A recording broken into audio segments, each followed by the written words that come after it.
ગુજરાતના રાજકોટ જિલ્લાના જસદણ તાલુકાના ખાંડા હડમતિયા મુકામે અખિલ ભારતીય કોળી સમાજ તેમજ સમસ્ત કોળી ઠાકોર સમાજ દ્વારા તારીખ 22/3/2026 એટલે કે આજે મહાસંમેલન થવાનું હતું, પરંતુ આ સંમેલનને મોકૂફ રાખ્યું.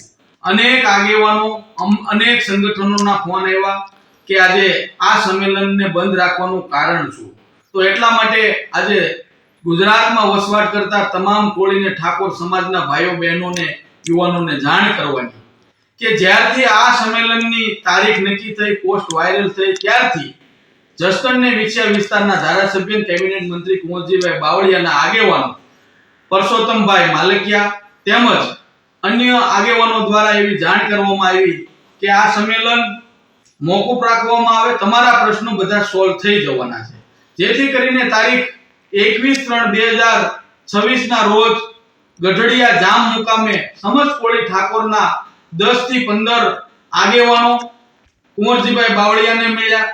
ત્યાં શંકરભાઈ વેગડ, પરસોત્તમભાઈ માલકિયા આગેવાનો હતા. તે તમામ લોકો આને મળ્યા અને વાટાઘાટો થઈ કે તમારી જે માંગ છે કે ગુજરાતની અંદર વસવાટ કરતા કોળી અને ઠાકોર સમાજના ખોટા પોલીસ કેસ પરત ખેંચવા, 2000 કરોડથી વધુ નિગમની અંદર ફંડ નાખવું, તેમજ ગુજરાતના જિલ્લા મથકે કોળી અને ઠાકોર સમાજના છોકરાઓને ભણવા માટે નિહાળની જે જગ્યા ફાળવવામાં આવે. આ વ્યાજબી માંગને લઈને જે સંમેલન હતું, પરંતુ ક્યાંક ને ક્યાંક આ સંમેલન જે મોકૂફ રાખવા માટેનું એક જ કારણ કે કાલે સોમવારે ગાંધીનગર મુકામે તમારા આગેવાનોને મોકલો, ગૃહમંત્રી તેમજ મુખ્યમંત્રી શ્રીને કુંવરજીભાઈ બાવળિયા દ્વારા રજૂઆત કરીને તમારા મુદ્દા સોલ્વ થઈ જશે. આ બાબતે આ સંમેલન જોઈ મોકૂફ રાખવામાં આવ્યું છે.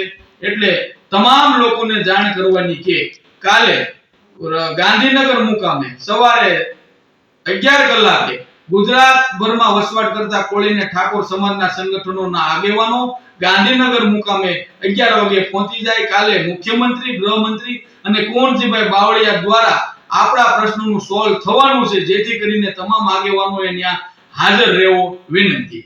મનુભાઈ સવસીભાઈ રાજપરા, પૂર્વ સરપંચ વિછિયા. 22/3 નું જે સંમેલન કરવામાં આવેલ હતું, તે સંમેલન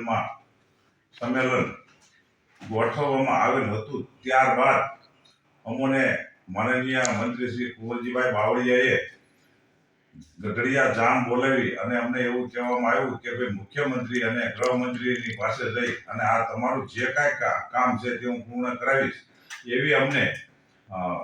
એવું અમને કહેવામાં આવ્યું. અને ત્યાર પછી અમે સંમેલન થોડુંક મોકૂફ રાખ્યું છે અને આ સંમેલન જો અમારું કામ ન થાય તો સંમેલન થશે, નહીતર અમે ઉગ્ર સંમેલન કરવાની વાતચીત કરશું.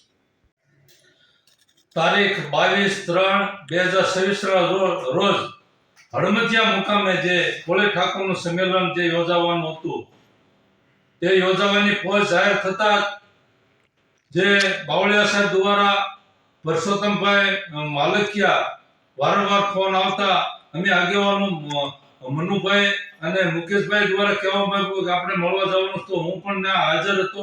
મનુભાઈ પર રજૂઆત કરી બાવળિયા સાહેબને, અને બાવળિયા સાહેબે પણ આશ્વાસન પૂરેપૂરું આપ્યું છે કે આ પ્રશ્ન તમારા સોલ્વ થઈ જશે. તો આવતીકાલે અને એટલા માટે આ સંમેલન મોકૂફ રાખવામાં આવ્યું છે અને આવતીકાલે બધા આગેવાનો ગાંધીનગર મુકામે સાહેબને મળવા જવાના છે અને આ પ્રશ્ન સોલ્વ થાય તો કોઈને કાંઈ વાંધો નથી. અને જો હજી આ પ્રશ્ન સોલ્વ નહીં થાય તો આ બધા પાછા આગેવાનો મળી અને આખા ગુજરાતમાંથી જસદણ એરિયામાં આ સંમેલન થવાનું છે.